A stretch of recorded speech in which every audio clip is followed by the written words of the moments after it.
Right now, counties in Oregon are all preparing for a phased reopening. And Newswatch 12 is reaching out to the 4 counties in our region to learn what the reopening process may look like in each one of those. Tonight, we're joined live from John Weil, the director of the Jackson County Emergency Operations Center. Thanks very much for being with us.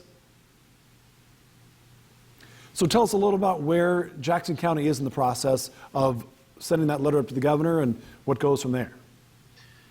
You know, so that the final determination on whether you can reopen or not is the governor's decision, but they've given us some specific criteria. There's 7 different what's called prerequisites, and we have to show that we can meet these prerequisites, and if we do, then hopefully that we will be granted to reopen the county on May 15th.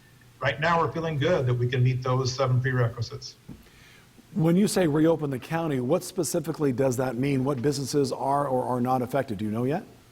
So the phase 1 reopening is largely around the overall shutdown. And so the biggest sectors that are impacted by the phase 1 reopening is the retail sector, the restaurant sector, which includes bars, pubs, wineries, etc., the child care sector, outdoor recreation, and a few of the things like that, the service industries, like getting your hair cut and those things, all those should be relaxed. They are going to come with restrictions. The governor's office is going to continue to still restrict some of the activities, but they will be back open.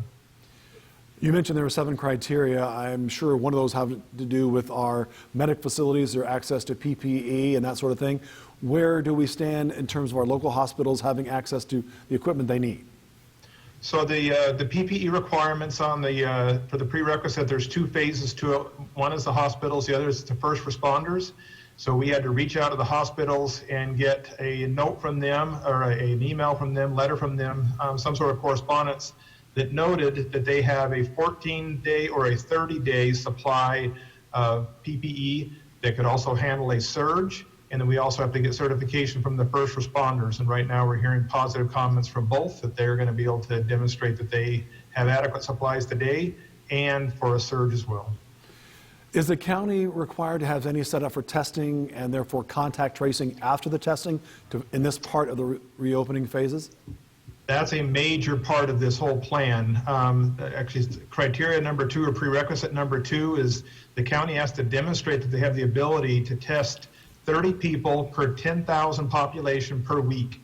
Right now, our analysis shows that we can probably exceed that level, which should handle current testing rates and any surge as well.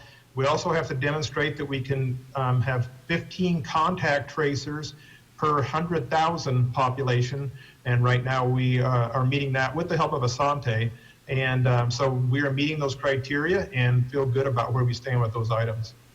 Is the county responsible for training those contact tracers, or is that something, as you said, Asante is responsible for?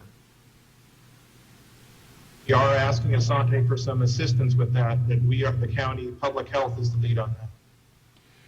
So as of right now, are you waiting, does the governor give you any indication how long you'll have to wait for some final recognition of your request and when that might result in the opening of the businesses? So where we stand right now is the Board of Commissioners is going to meet on Friday. Staff is going to present our reopening plan to them. If that is approved, and we expect it to be, we will immediately submit that to Salem. It sounded like from the governor today that they would review those things very quickly, and we are hopeful that we will see a reopening on May 15th or almost immediately thereafter. John Weil, Director of the Jackson County Emergency Operations Center, thanks very much for the information. We appreciate it. Thank you.